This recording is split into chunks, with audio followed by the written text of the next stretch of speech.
مسیح کی حلیمی اور عصمت۔ فلپیوں اس کا دوسرا باب۔ پس اگر کچھ تسلی مسیح میں اور محبت کی دل جمی اور روح کی شراکت اور رحم دلی اور درد مندی ہے تو میری یہ خوشی پوری کرو کہ یک دل رہو، یکساں محبت رکھو، ایک جان ہو، ایک ہی خیال رکھو، تفرقے اور بے جا فقر کے باعث کچھ نہ کرو، بلکہ فروتنی سے ایک دوسرے کو اپنے سے بہتر سمجھیں۔ ہر ایک اپنے ہی احوال پر نہیں بلکہ ہر ایک دوسرے کے احوال پر بھی نظر رکھے۔ ویسا ہی مزاج رکھو جیسا مسیح یسوع کا بھی تھا۔ اس نے اگرچہ خدا کی صورت پر تھا، خدا کے برابر ہونے کو قبضے میں رکھنے کی چیز نہ سمجھا، بلکہ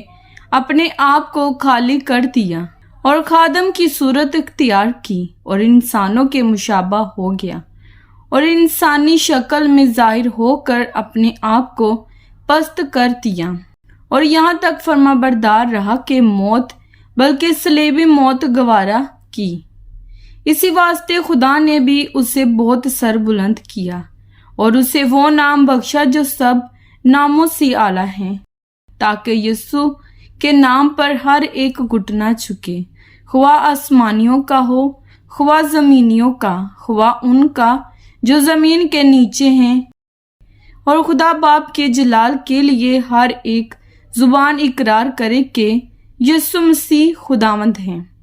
دنیا میں نور کی طرح چمکنا۔ پس اے میرے عزیزو، جس طرح تم ہمیشہ سے فرما برداری کرتے آئے ہو، اسی طرح اب بھی نہ صرف میری حاضری میں بلکہ اس سے بہت زیادہ میری غیر حاضری میں ڈرتے اور کامتے ہوئے اپنی نجات کا کام کیے جاؤ، کیونکہ جو تم میں نیت اور عمل دونوں کو اپنے نیک ارادے کو انجام دینے کے لیے پیدا کرتا ہے وہ خدا ہے۔ سب کام شکایت اور تکرار بغیر کیا کرو، تاکہ تم بے عیب اور بھلے ہو کر ٹیڑھے اور کجرو لوگوں میں خدا کے بے نقص فرزند بنے رہو، جن کے درمیان تم دنیا میں چراغوں کی طرح دکھائی دیتے ہو اور زندگی کا کلام پیش کرتے ہو، تاکہ مسیح کے دن مجھے فخر ہو کہ نہ میری دوڑ دھوپ بے فائدہ ہوئی، نہ میری محنت اکارت گئی، اور اگر مجھے تمہارے ایمان کی قربانی اور خدمت کے ساتھ اپنا خون بھی بہانا پڑے تو بھی خوش ہوں، اور تم سب کے ساتھ خوشی کرتا ہوں۔ تم بھی اسی طرح خوش ہو اور میرے ساتھ خوشی کرو۔ تیموتھیوس اور اپفردیتس۔ مجھے خداوند یسوع میں امید ہے کہ تیموتھیوس کو تمہارے پاس جلد بھیجوں گا، تاکہ تمہارا احوال دریافت کر کے میری بھی خاطر جمع ہو، کیونکہ کوئی ایسا ہم خیال میرے پاس نہیں جو صاف دلی سے تمہارے لیے فکر مند ہو۔ سب اپنی اپنی باتوں کی فکر میں ہیں، نہ کہ یسوع مسیح کی، لیکن تم اس کی پختگی سے واقف ہو کہ جیسے بیٹا باپ کی خدمت کرتا ہے، ویسے ہی اس نے میرے ساتھ خوشخبری پھیلانے میں خدمت کی۔ پس میں امید کرتا ہوں کہ جب اپنے حال کا انجام معلوم کر لوں گا تو اسے فوری بیچ دوں گا، اور مجھے خداوند پر بھروسہ ہے کہ میں آپ بھی جلد آؤں گا۔ لیکن میں نے اپفردیتس کو تمہارے پاس بھیجنا ضرور سمجھا، وہ میرا بھائی اور ہم خدمت اور ہم سپاہ اور تمہارا قاصد اور میری حاجت رفع کرنے کے لیے خادم ہیں، کیونکہ وہ تم سب کا بہت مشتاق تھا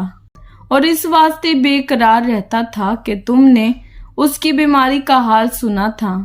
بے شک وہ بیماری سے مرنے کو تھا، مگر خدا نے اس پر رحم کیا، اور فقط اس ہی پر نہیں بلکہ مجھ پر بھی، تاکہ مجھے غم پر غم نہ ہو۔ اس لیے مجھے اس کے بھیجنے کا اور بھی زیادہ خیال ہوا کہ تم بھی اس کی ملاقات سے پھر خوش ہو جاؤ اور میرا بھی غم گھٹ جائے۔ پس تم اس سے خداوند میں کمال خوشی کے ساتھ ملنا اور ایسے شخصوں کی عزت کیا کرو اس لیے کہ وہ مسیح کے کام کی خاطر مرنے کے قریب ہو گیا تھا اور اس نے جان لگا دی تاکہ جو کمی تمہاری طرف سے میری خدمت میں ہوئی اسے پورا کرے۔ کلام پاک کے پڑھے اور سنے جانے پر خداوند کی خاص برکتوں خداوند کا شکر ہو، آمین۔ خداوند آپ سب کو برکت دے، آمین۔